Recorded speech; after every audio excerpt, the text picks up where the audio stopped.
जी, तो हमने अपनी लास्ट वीडियो में देखा था मोनोसेराइड के बारे में हमने पढ़ा था। उसके अलावा जो है हमने एल्डोज़ और कीटोज़ को भी डिस्कस किया था। हम इसको दोबारा से एक दफ़ा रिवाइज़ कर लेते हैं कि एल्डोज़ में हमने कहा था कि एक साइड पे कार्बन अटैच है, एक साइड पे हाइड्रोजन अटैच है, ये एल्डोज़ है। उसके अलावा कीटोसिस की अगर बात करें तो उसमें मैंने आपको बताया था कि दोनों साइड पे कार्बन अटैच होगा, तो ये दोनों साइड पे कार्बन अटैच है, तो ये कीटोसिस है। ये कीटोसिस को मैंने लास्ट लेक्चर में नहीं देखा था, तो हमने इसको इसलिए अब डिस्कस कर लिया कि हमने कहा था कि कीटोसिस में दोनों साइड पे जो है कार्बन अटैच होता है, तो वो क्या है, तो वो कीटोसिस होगा। जैसे डिहाइड्रोक्सी एसीटोन जो है ये कीटोसिस है, इसके अलावा राइबोलोज जो है ये भी कीटोसिस है, और फ्रुक्टोज भी कीटोसिस है, क्योंकि इन सब के साथ दोनों साइड पे कार्बन अटैच हुए। तो आज के लेक्चर में जो हम देखेंगे मेन वो है डाइसेकेराइड, ओलिगोसेकेराइड, पॉलीसेकेराइड। तो अब हम बात करेंगे डाइसेकेराइड की। तो डाइसेकेराइड की अगर बात करें तो हम कहते हैं कि disaccharide is a main source for energy in living organisms. तो ये हम कहते हैं कि ये मेन सोर्स है लिविंग ऑर्गेनिजम्स का, कि वो एनर्जी ले सकें। तो इसमें क्या होता है कि डाइसेकेराइड में हम कहते हैं कि it is made up of 2 monosaccharide. Disaccharide की अगर हम बात करें, डाइसेकेराइड जो है ये डबल शुगर हम कह रहे हैं, इसको डबल शुगर इसलिए कहा जाता है क्योंकि हम कहते हैं कि it's made up of the 2 monosaccharides, कि यहाँ पे हम कहते हैं कि 2 मोनोसेकेराइड्स मिलते हैं। जैसे अगर बात करें, आपको नजर आ रहा है ग्लूकोज है और ग्लूकोज है, तो ये दोनों मिल रहे हैं।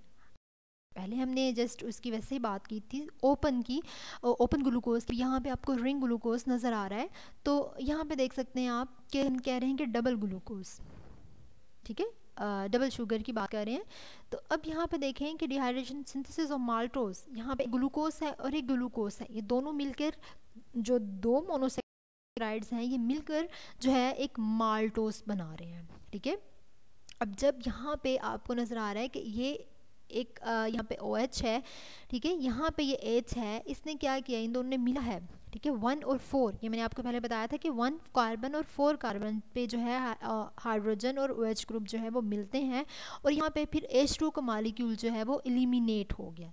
हमने जब मोनोमर की बात की वहाँ पर भी हमने बात की थी कि 2 मॉलिक्यूल जब भी मिलेंगे तो क्या होगा, तो जब उनका रिएक्शन होगा तो फिर वाटर का मॉलिक्यूल जो है वो वहाँ से रिमूव होगा, ठीक है, रिमूव हुआ। अब आपको नज़र भी आ रहा है। अब यहाँ पे आगे एक चीज़ बनी जो है माल्टोज। अब यहाँ पे देखें, अब यहाँ पे H और OH तो रिमूव हो गया, अब यहाँ पे अकेला बचा O, ऑक्सीजन। अब यहाँ पे 1 ये इन्होंने मेंशन किया हुआ है, 1 और 4। अब जब यहाँ पे, ठीक है, यहाँ पे 1 और 4 के दरमियान में जो ये ऑक्सीजन अकेला रह गया था, तो यहाँ पे अब एक बॉन्ड बनेगा, ठीक है, जिसको हम कहते हैं ग्लाइकोसिडिक लिंकेज, ठीक है। ग्लाइकोसिडिक लिंकेज किसके दरमियान में बना, 1 कार्बन के दरमियान में और 4 कार्बन के दरमियान में, ठीक है। तो अब यहाँ पे माल्टोज के दरमियान में एक 1,4 हमें ग्लाइकोसिडिक लिंकेज नज़र आ रहा है, जो हमें वाज़ेह तौर पर दिखाई दे रहा है। अब हम इसमें बात करते हैं, जब डाइसेकेराइड की बात करते हैं तो इसमें हम रिड्यूसिंग और नॉन रिड्यूसिंग की भी बात करते हैं। तो इसमें हम कहते हैं कि जो रिड्यूसिंग वो क्या है कि इसमें है, हम कह रहे हैं कि जब एक एल्डिहाइड होगा और दूसरा कीटोस होगा, तो हम कहते हैं कि इसमें तब ये रिड्यूसिंग है और तब ये नॉन रिड्यूसिंग है। तो जिस तरह अगर तो 2 मॉलिक्यूल सेम है, ठीक है, तो हम कह रहे हैं कि इट इज़ रिड्यूसिंग, और अगर तो हम कह रहे हैं कि ग्लूकोज है, फ्रुक्टोज है, then it is non reducing sugar, okay. तो हम बात कर रहे हैं यहाँ पे माल्टोज की बात कर रहे हैं तो हम कहते हैं एज ए रिड्यूसिंग पावर, ठीक है, क्योंकि यहाँ पे हम कह रहे हैं कि दोनों सेम है, एक एल्डिहाइड है तो दूसरा भी एल्डिहाइड है, इसलिए हम यहाँ पे कहते हैं कि ये क्या है, ये हैज़ रिड्यूसिंग पावर। ग्लूकोज और ग्लूकोज सेम है, एल्डिहाइड है, तो हमने कह दिया कि यहाँ पे इसकी रिड्यूसिंग पावर है। उसके बाद अगर ग्लूकोज और फ्रुक्टोज की बात करें, पहले उसमें आपको माल्टोज के अंदर दिखाया हुआ है लिंकेज, उसके बाद आगे सुक्रोज के अंदर दिखाया हुआ है। अब सुक्रोज की अगर रिएक्शन हो रहा है तो वो किसकी वजह से, ग्लूकोज और फ्रुक्टोज की वजह से। यहाँ पे भी सेम वैसे ही H और OH जो है, इन दोनों रिएक्शन से H2O जो है वो एलिमिनेट हो गया, और यहाँ पर जो फिर ऑक्सीजन बचा, ऑक्सीजन की वजह से यहाँ पे एक और रिएक्शन हुआ जिसको हम कह रहे हैं कि सुक्रोज बना, और यहाँ पे पहले 1 to 4 था, लेकिन अब यहाँ पे 1 और 2 के दरमियान में ग्लाइकोसिडिक लिंकेज बना है, ठीक है। यहाँ पे 1 और 4 के दरमियान में ग्लाइकोसिडिक लिंकेज बना है 1 और 2 में, वो इसलिए क्योंकि यहाँ पे ग्लूकोज और फ्रुक्टोज के जो फार्मूला है इसमें थोड़ी सी चेंजिंग्स आ गई हैं, इस वजह से यहाँ पर 1 और 2 के दरमियान में बनेगा। उसके बाद हमने बात कर ली रिड्यूसिंग पावर की भी, कि यहाँ पे रिड्यूसिंग शुगर भी उसको बोल रहे हैं। माल्टोज की अगर बात की थी तो हमने कहा था हैज़ अ रिड्यूसिंग शुगर, उसके अलावा हैज़ अ रिड्यूसिंग पावर या शुगर बोल रहे हैं। उसके अलावा हमने जब सुक्रोज की बात की है तो सुक्रोज में हमने कहा है कि इसमें एक तो एल्डिहाइड है और दूसरा कीटोज है, तो इस वजह से ये नॉन रिड्यूसिंग शुगर होगा, कि यहाँ पे दोनों जो मोनोसेकेराइड्स हैं वो क्या हैं, वो और हैं, डिफरेंट हैं, इस वजह से हम कह रहे हैं कि ये नॉन रिड्यूसिंग शुगर है। उसके अलावा जो सुक्रोज है, हमने डायसेक्राइड में ये क्यों बात की कि ये मेन सोर्स एनर्जी हासिल करने का, क्योंकि यहाँ पे जो सुक्रोज बन रहा है ये लिविंग ऑर्गेनिजम्स जो है इसको इस्तेमाल करते हैं अपनी एनर्जी हासिल करने के लिए। उसके अलावा डायसेक्राइड की एग्जांपल हमने देख ली, माल्टोज है, सुक्रोज है, उसके अलावा लैक्टोज भी है। तो अगर देखा जाए माल्टोज किस में प्रेजेंट है, माल्टोज फ्रूट्स में मौजूद होता है, और जो इसके अलावा लैक्टोज की अगर हम बात करें तो लैक्टोज जो है मिल्क में मौजूद होता है। तो जिस तरह हमने इनकी बात की थी कि ये 1 to 4 था, माल्टोज में 1 to 4 के दरमियान में ग्लाइकोसिडिक लिंकेज बना, उसके अलावा सुक्रोज में 1 और 2 के दरमियान में ग्लाइकोसिडिक लिंकेज बना है। तो अब अगर हम बात करें लैक्टोज की, तो लैक्टोज में 1 और 4 के दरमियान में जिस तरह माल्टोज में बना, इसी तरह लैक्टोज में भी बनेगा, 1 और 4 के दरमियान में ग्लाइकोसिडिक लिंकेज बनेगा, और लैक्टोज में जो बनेगा वो होगा रिड्यूसिंग शुगर, ठीक है, क्योंकि वहाँ पे जो मोनोसेकेराइड होगा वो सेम होगा। उसके अलावा सुक्रोज की अगर बात करें, सुक्रोज पाया जाता है शुगर केन में, ठीक है। तो ये हमने देखा है कि डाइसेकेराइड क्या है, कि made up of the 2 monosaccharide. उसके अलावा हमने ग्लाइकोसिडिक लिंकेज की भी बात की कि ग्लाइकोसिडिक लिंकेज बन रहा है। ग्लाइकोसिडिक लिंकेज कब बना, कि इसमें जब 2 मॉलिक्यूल्स का रिएक्शन हुआ, वाटर का मॉलिक्यूल एलिमिनेट हो गया, तो जो दरमियान में एक ऑक्सीजन का मॉलिक्यूल बन रहा है उसको हम कह रहे हैं कि ये ग्लाइकोसिडिक लिंकेज कहलाता है। तो ये है डाइसेकेराइड। उसके अलावा इसमें अगर हम जैसा ये देखें कि जिस तरह हमने ग्लूकोज मिलके क्या बना रहा है, माल्टोस बनाया, वाटर का मॉलिक्यूल एलिमिनेट हो गया, इसके दौरान हमने कुछ एंजाइम्स भी मौजूद होते हैं। तो इस तरह हमने अगर बात करें ग्लूकोज और ग्लैक्टोज की, तो ग्लूकोज और ग्लैक्टोज जो है ये मिलके एक चीज़ बनाएंगे जो है लैक्टोज, और जब ये भी रिएक्शन करेंगे तो वाटर का मॉलिक्यूल रिलीज होगा। इस तरह ग्लूकोज और फ्रुक्टोज जब मिले तो सुक्रोज बना और साथ वाटर का मॉलिक्यूल भी एलिमिनेट हुआ, ठीक है। और ये किस प्रोसेस के ज़रिए हो रहे हैं, it is through the process of dehydration, या फिर हम उसको कह रहे हैं कंडेंसेशन। और ये जो कंडेंसेशन का प्रोसेस है, ये हमने लास्ट लेक्चर में मोनोमर्स को जब डिस्कस किया था तब हमने कंडेंसेशन के प्रोसेस देखा था। और अब आई होप आपको क्लियर हो गया होगा कि 2 मोनोसेकेराइड्स के दरमियान में रिएक्शन हुआ, वाटर का मॉलिक्यूल एलिमिनेट हुआ, दरमियान में ये O बचा, इसकी वजह से एक जो लिंकेज बना, तो इसको हम कह रहे हैं कि ग्लाइकोसिडिक लिंकेज हुआ। इसके अलावा डिफरेंट जो है उसमें डिफरेंट बनेगा, जिस तरह माल्टोज में 1 और 4 के दरमियान में, सुक्रोज में 1 और 2 के दरमियान में ग्लाइकोसिडिक लिंकेज बना, और साथ में वाटर का मॉलिक्यूल जो है वो लास्ट में रिलीज़ होगा। ये नहीं कि वाटर के मॉलिक्यूल के रिलीज़ बगैर ही जो है वो लिंकेज बन गया, ज़ाहिर है वाटर का मॉलिक्यूल रिलीज़ होगा तो खाली O बचेगा और फिर जो है उनके दरमियान में एक लिंकेज बनेगा।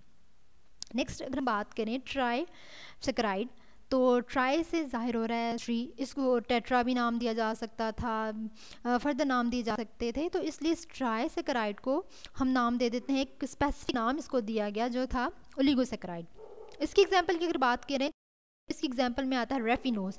अब रेफिनोज जो है ये क्या है कि it's found in coffee and sugar beet, ठीक है, ये कॉफ़ी में पाया जाता है। उसके अलावा जो शुगर बीट है उसमें मौजूद होता है। तो रेफिनोज भी बहुत इंपॉर्टेंट है, क्योंकि रेफिनोज की अगर बात करें कि किस किस चीज़ से मिलके बनता है, तो इसमें हम कहते हैं इसमें ग्लूकोज आता है, फ्रुक्टोज आता है और galactose, glucose plus fructose plus galactose, तो तब रेफिनोज बनता है। और ये है ओलिगोसेकेराइड की एग्जांपल। इसके अलावा ओलिगोसेकेराइड, ओलिगो का मतलब होता है few and the saccharide means sugar. तो इसमें हम कह रहे हैं it is the made up of 3 to 7 monosaccharides, ठीक है, क्योंकि इसमें हम ट्राई की बात कर रहे हैं, ट्राइसेकेराइड कहते हैं। तो it is the made up of 3 to 7 monosaccharides and it is known as the oligosaccharide. Di में हमने बात की कि it is made up of the 2 monosaccharide, oligo यानी कि trisaccharide is made up of 3 to 7 monosaccharide, ठीक है। इसके अलावा फिर हम बात करेंगे कि इसमें भी जिस तरह यहाँ पे हमने बात की डाइसेकेराइड में कि सिर्फ 2 के दरमियान में बना, अगर हम ओलिगोसेकेराइड में बात करें तो इसमें 2 से ज़्यादा की बात हो रही है, यानी कि 3, 4, 5, 5 के बाद 6 भी हो सकते हैं, 7 भी हो सकते हैं। तो ये चीज़ कहलाती है ओलिगोसेकेराइड। उसमें भी ऐसे ही वाटर का मॉलिक्यूल भी एलिमिनेट होगा, उसके अलावा फिर ग्लाइकोसिडिक लिंकेज भी बनेगा। तो ये चीज़ कहलाती है ओलिगोसेकेराइड। उसके अलावा अगर अब हम बात करते हैं पॉलीसेकेराइड की बात करें, तो पॉलीसेकेराइड में क्या है, अगर हम पॉलीसेकेराइड को देखें डिटेल में, तो इसमें क्या है कि पॉलीसेकेराइड जो है इसमें many, poly means many sugars, saccharide sugar, poly हम कहते हैं मैनी यानी कि 1000 शुगर्स इसमें आ गए। अब इसमें 7, 10 मोर, 7 से 10 से जो ज़्यादा है वो इसमें आएंगी, यानी कि 1000 हो सकते हैं। इट्स ऑलमोस्ट 1000 मोनोसेकेराइड्स, क्योंकि पॉली में जितने भी आ सकते हैं, इट्स मीन्स मैनी। ठीक है, तो हम कहते हैं कि it's also like the carbohydrates but it is complex. यहाँ पे हम कह रहे हैं तो ये कार्बोहाइड्रेट्स की तरह का, लेकिन ये कम्प्लेक्स है। अगर इस कम्प्लेक्स की बात करें, जैसे हम सेलुलोज की बात करते हैं, पेक्टिन की बात करते हैं, वो कम्प्लेक्स है, तो ये भी एक कम्प्लेक्स शुगर है। ठीक है, इसमें हम कह रहे हैं मोर देन 10 मोनोसेकेराइड यानी कि 1000 हो सकते हैं। उसके अलावा अगर इसकी कुछ प्रॉपर्टीज़ को देखा जाए तो ये स्वीटलेस है। हम कह रहे हैं कि इसका टेस्ट स्वीटलेस है। बाकी हमने जो पढ़ी थी वो स्वीट थी, लेकिन ये स्वीटलेस है। उसके अलावा इनसॉल्युबल इन वाटर है। वो इसलिए इनसॉल्युबल है क्योंकि हमने जैसे पहले बात की थी कि वाटर में वो पॉलर हो जाता है, लेकिन यहाँ पे जैसे जैसे बहुत ज़्यादा, क्योंकि इसमें मोनोसेकेराइड मौजूद हैं, तो जैसे जैसे मोनोसेकेराइड मिलते जाएंगे ना, तो इनमें क्या होगा कि जो हाइड्रोक्सिल ग्रुप है वो रिमूव होगा। तो फिर इसकी जाहिर सी बात है, बहुत ज़्यादा मोनोसेकेराइड मिल जाएंगे, हाइड्रोक्सिल ग्रुप जो है वो इन द फॉर्म ऑफ H वो रिमूव होता जाएगा, तो फिर उनकी पोलैरिटी भी ख़त्म हो जाएगी। ठीक है, तो इस वजह से वो इनसॉल्युबल है वाटर में, कि जैसे जैसे जो है मोनोसेकेराइड मिलते जाएंगे वैसे हाइड्रोक्सिल जो है वो वाटर की फॉर्म में एलिमिनेट होता जाएगा, और फिर इसकी वजह से इनकी पोलैरिटी भी ख़त्म हो जाएगी। क्योंकि पहले हाइड्रोक्सिल ग्रुप की वजह से उसकी पोलैरिटी हुई थी ना, पोलैरिटी वो पोलर हो गए थे, और उसकी वजह से फिर हम कह रहे थे कि वो जो है सॉल्युबल हो गए। लेकिन अब वो जो हाइड्रोक्सिल ही रिमूव हो गया है, तो उसने उसको पोलर नहीं करना, उसकी पोलैरिटी को ख़त्म कर देना है, तो इसलिए ये इनसॉल्युबल इन वाटर हो जाएंगे। सॉरी, ये शो किया यहाँ पर देख रहे हैं polysaccharide are the polymer sugar. इसके अलावा अब हम बात करें कि हमने देख लिया कि पॉलीसेकेराइड की प्रॉपर्टीज़ क्या थी, तो हमने भी देख लिया कि इसकी प्रॉपर्टीज़ में क्या क्या चीज़ें आती हैं। उसके अलावा अब हम बात करें कि ये जो है ये it is act as the storage molecule. ठीक है, the act as the storage and the structural molecule, कि ये स्टोरेज के काम भी आता है, उसके अलावा स्ट्रक्चरल मॉलिक्यूल के तौर पर भी काम करता है। जैसे अगर हम बात करें एग्जांपल के तौर पे कि इसमें स्टार्च और ग्लाइकोजन कर बात कर रहे हैं हम। ठीक है, तो अगर हम बात करते हैं स्टार्च की, तो स्टार्च क्या है, स्टार्च इन प्लांट्स, ये एक स्टोरेज कंपोनेंट है किसमें, प्लांट्स में। उसके अलावा अगर ग्लाइकोजन की बात करें तो ग्लाइकोजन एनिमल्स में एक स्टोरेज कंपोनेंट है। ठीक है, तो स्टार्च प्लांट्स में है और ग्लाइकोजन एनिमल्स में है। उसके अलावा अगर हम बात करते हैं सेलुलोज की और पेक्टिन की बात करें, तो सेलुलोज जो है कि ये जो प्लांट के स्ट्रक्चरल मॉलिक्यूल हैं उसके उनको बना रहा होता है। उसके अलावा पेक्टिन जो है ये भी स्ट्रक्चरल मॉलिक्यूल इन प्लांट्स है, इसको भी हम फर्दर दोबारा देखते हैं। तो अभी हम देख रहे हैं कि इसकी ये आपको अमाइलोज और अमाइलोपेक्टिन भी दिखाई दे रहा होगा कि इसमें क्या है अमाइलोज और अमाइलोपेक्टिन में अगर हम देखें तो इसमें 2 टाइप्स हैं इसकी पॉलीसेकेराइड की, एक को हम कह रहे हैं अमाइलोज और एक को हम कह रहे हैं अमाइलोपेक्टिन। अब बेसिकली हम स्टार्च में डिस्कस करते हैं, लेकिन हम यहाँ पे देख लेते हैं कि ये आपको एक लीफ का नज़र आ रहा है जिसमें आपको क्लोरोप्लास्ट नज़र आ रहा है, उसके बाद एक स्टार्च भी नज़र आ रहा होगा।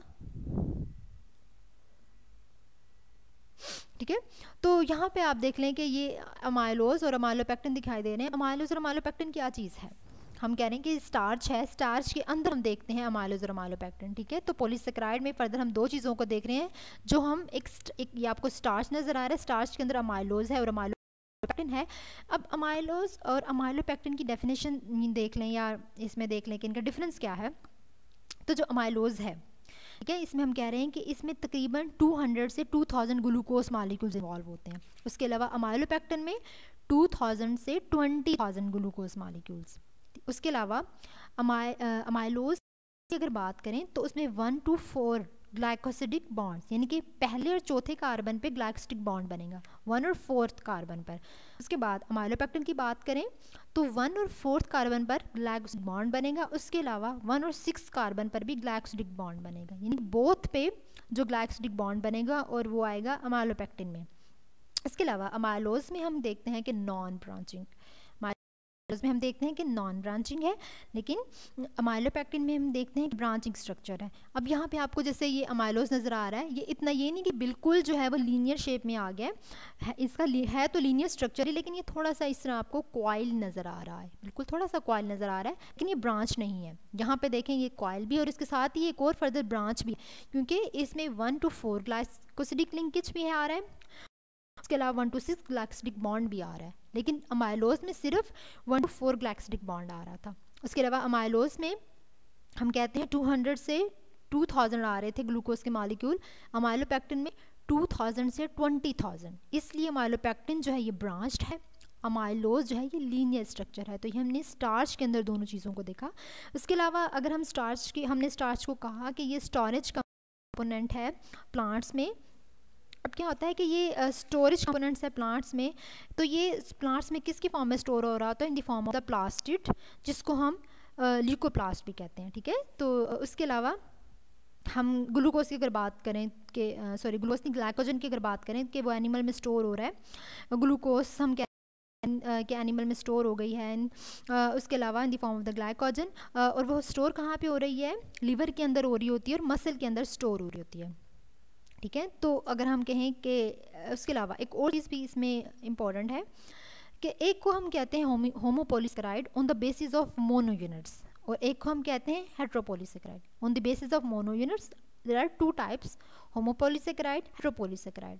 अब होमो कहते हैं कि जब ऑल यूनिट्स आर ग्लूकोज, क्या है कि all units are all units are glucose, then for example then it is the homopolysaccharide, जैसे सेलुलोज। हेट्रो में इसकी एग्जांपल हेमी सेलुलोज, यानी कि इसमें क्या है कि all units are not glucose, some are glucose, some are fructose, some are xylose, कुछ भी हो सकते हैं, तो वो होता है हेट्रोपोलीसेकेराइड। यानी कि 2 चीज़ें हैं, एक होमो है, एक हेट्रो है। होमो में क्या होता है कि जितने भी यूनिट्स वो ग्लूकोज से मिलके बने हुए हैं, जिसको हम सेलुलोज कहते हैं एग्जाम्पल के तौर पे अगर देखा जाए। हेट्रोपोलीसेकेराइड में हम कह रहे हैं हेमी सेलुलोज, यानी कि कुछ यूनिट ग्लूकोज के हैं, कुछ फ्रुक्टोज के हैं, कुछ जाइलोज के हैं, तो ये चीज़ कहलाती है हेट्रोपोलीसेकेराइड। इसके अलावा अगर देखा जाए सेलुलोज को, तो सेलुलोज को हमने कहा कि क्या है ये सेलुलोज जो है ये स्ट्रक्चरल मॉलिक्यूल जो है इन प्लांट्स। इसके अलावा पेक्टिन जो है it is also structural molecule in plants. उसके अलावा जो सेलुलोज है ये भी होमोपोलीसेकेराइड है, क्योंकि हम कह रहे हैं कि इसके अंदर जो है जितने भी यूनिट्स हैं वो ग्लूकोज के हैं। उसके अलावा अगर हम बात करें ग्लाइकोजन की, तो ग्लाइकोजन भी होमोपोलीसेकेराइड है, क्योंकि उसके अंदर भी वो भी एक स्टोरेज पोलीसेकेराइड है, और हम इसको ग्लाइकोजन को एनिमल स्टार्च के तौर पर भी देखते हैं कि ये एनिमल स्टार्च कहलाते हैं, ठीक है। उसके बाद हमने स्टार्च की बात की, तो स्टार्च भी हम कह रहे हैं कि ये भी एक स्टोरेज पोलीसेकेराइड है, लेकिन ये प्लांट्स है। उसके अलावा ये भी होमोपोलीसेकेराइड है, इसलिए क्योंकि इसमें भी जितने भी यूनिट्स हैं वो किससे मिलके बने हुए हैं? वो ग्लूकोज से मिलके बने हुए हैं। अब ये भी आपको माइटोकॉन्ड्रिया के अंदर नज़र आ रहा है, ये ग्लाइकोजन ग्रैन्यूल्स हैं, उसके अंदर भी इन्होंने डिफरेंट आपको दिखाया है, माइलोज अमाइलोपेक्टिन की डायग्राम से शो किया हुआ है। अब क्या है कि कुछ पोलीसेकेराइड्स ऐसे हैं जिसको हम देखा कि स्ट्रक्चरल पोलीसेकेराइड हैं, जैसे कि सेलुलोज है। उसके अलावा हम कहते हैं कि major components of a cell wall in plants, के प्लांट्स की जो सेल वॉल है वो इनसे मिलके बनी हुई है। उसके अलावा हम कहते हैं कि the most abundant organic compound on earth, अगर सेलुलोज की बात करें कि is the most compound in earth on a global scale, plant produce about 100 million tons of cellulose per year. अगर ग्लोबल स्केल पे देखा जाए तो एक प्लांट जो है वो तकरीबन 100 बिलियन टन्स जो है वो सेलुलोज प्रोड्यूस करता है पर ईयर। एक साल में 100 बिलियन टन जो है सेलुलोज प्रोड्यूस कर रहा है एक प्लांट, तो ये कितना ज़्यादा जो है अबंडेंट ऑर्गेनिक कंपाउंड है ज़मीन पर। इसके अलावा हम देख लिया कि ये सेल वॉल जो प्लांट्स की है वो इससे बनी हुई होती है। उसके अलावा ये कुछ डायग्राम दिखाई हुई है कि ये हम एक प्लांट देख रहे हैं, उसके बाद ये उसकी सेल वॉल है, उसके अंदर ये आपको सेलुलोज के माइक्रोफिब्रिल्स जो हैं ये दिखाए हुए हैं, माइक्रोस्कोपिक व्यू दिखाया हुआ है कि ये उसका सेल वॉल है, उसके अंदर कुछ सेलुलोज के माइक्रोफिब्रिल्स मौजूद हैं। उसके अलावा सेलुलोज में आगे उसके ग्लूकोज के मोनोमर्स दिखाए हुए, आगे फर्दर उसकी जो बॉन्डिंग जो है वो दिखाई हुई है रिंग फॉर्म में ग्लूकोज की, जो कि इस लिंकेज दिखाया हुआ है। उसके बाद हम कहते हैं कि स्टार्च और जो सेलुलोज है both are the polymers of glucose, what is the difference between them. हम कहते हैं कि they are different in the form of the glucose, ठीक है। तो अब ये हम कह रहे हैं कि ये एक ग्लूकोज है, एक alpha and beta glucose ring structure है। ये इसमें डिफरेंस दिखाया हुआ है कि सेलुलोज और जो स्टार्च है उनके जो स्ट्रक्चर है उसमें थोड़ा सा डिफरेंस होता है कि अल्फा एंड द बीटा। इसके अलावा ये नीचे आपको एक दिखाया हुआ है स्टार्च का 1,4 linkage of alpha glucose monomer. जिस तरह ये लिंकेज दिखाया हुआ है ना, जिस तरह हमने बात की ओलिगोसेक्राइड की, ओलिगोसेक्राइड में बिल्कुल ऐसे लिंकेज बना होता है 3 से 4 का, 4, 5, 6, 7, 3 से 7 के दरमियान में हम कह रहे हैं कि एक लिंकेज बना हुआ है, तो वो कहला रहा होता है ओलिगोसेक्राइड। उसके अलावा अगर हम बात करें काइटिन की, काइटिन भी एक पॉलीसेक्राइड है, तो काइटिन भी हम कह रहे हैं कि एक स्ट्रक्चरल पॉलीसेक्राइड है। तो अब काइटिन क्या है कि जैसे हम आर्थ्रोपोड की बात करते हैं, काइटिन जो है इस आर्थ्रोपोड की जो सेल वॉल है वो किससे मिलके बनी हुई है, काइटिन से मिलके बनी हुई है, जिसमें हम कह रहे हैं आर्थ्रोपोड में इंसेक्ट्स हैं, स्पाइडर्स वगैरह आते हैं। तो जो आर्थ्रोपोड की सेल वॉल है वो किससे मिलके बनी हुई है, काइटिन से। उसके अलावा जो फंजाई है उसकी सेल वॉल भी काइटिन से मिलके बनी हुई होती है। उसके अलावा जो हम कहते हैं कि सॉरी जो काइटिन है is also use to make strong and flexible surgical thread that decompose after the wound or incision heels. अब सब ऐसा होता है कि जो इनसे काइटिन की मदद से कुछ सर्जिकल थ्रेड बनाए जाते हैं, जो धागे होते हैं जिनको वो हीलिंग के तौर पर इस्तेमाल कर रहे होते हैं। जख्म को भरने के लिए उन धागों को इस्तेमाल किया जाता है कि उन धागों को फिर खोलना नहीं पड़ता, वो बिल्कुल वैसे ही एक, फिर उन धागों को जब खोलना नहीं पड़ता, वैसे हम जब स्टिचेस वगैरह लगाते हैं तो उनको खोलना पड़ता है, लेकिन इनकी वजह से इनको खोलना नहीं पड़ता, वो बिल्कुल उसकी हीलिंग का काम कर रहे होते हैं, उसके ज़ख्म को बंद करने के लिए इस्तेमाल होते हैं, ठीक है। उसके अलावा जो काइटिन है वो टोटली अगर हम देखें कि वो किससे मिलके बनी होती है, तो वो एन एसिटाइल ग्लूकोजामाइन के से मिलकर बनी होती है, एन एसिटाइल ग्लूकोजामाइन, ठीक है। तो सेलुलोज और काइटिन जो है ये दोनों जो हैं ये डाइजेस्टिबल नहीं है, ठीक है, इनको हम डाइजेस्ट नहीं कर सकते। जो सेलुलोज और काइटिन है आर नॉट डाइजेस्टिबल। उसके अलावा हमने काइटिन को देख लिया है कि it is present in the cell wall of arthropods. उसके अलावा जो है हमने ये भी देखा कि ये प्रेजेंट होती है फंजाई में, ये आपको नज़र आ रहा है, ये एक काइटिन हम कह रहे हैं, एक इंसेक्ट है, इंसेक्ट की जो हम कह रहे हैं सेल वॉल काइटिन से मिलके बनी हुई है। और ये बी डायग्राम में आपको एक डॉक्टर नज़र आ रहा है जो हम कह रहे हैं कि एक थ्रेड जो है इसको यूज़ करते हुए वो जो है काइटिन से बनाया है उन्होंने एक थ्रेड, जिसको अब वो वर्म्स जो है कुछ ज़ख्म वगैरह लग गया है उसकी हीलिंग के लिए इस्तेमाल करते हैं। तो ये था आज हमारा लेक्चर जिसमें हमने पॉलीसेकेराइड को भी डिटेल में देखा, ओलिगोसेकेराइड को भी डिटेल में देखा और डाइसेकेराइड को भी डिटेल में देखा। इसके अलावा हमने जो है ये सारी चीज़ डिटेल में देख ली हैं। अब हम नेक्स्ट लेक्चर में अब हम एक और चीज़ देखेंगे और मज़े की चीज़ के ये इसमें हमने ये जैसे काइटिन का एक नया फंक्शन आपको सुनने को मिला कि इसकी वजह से एक थ्रेड बनता है।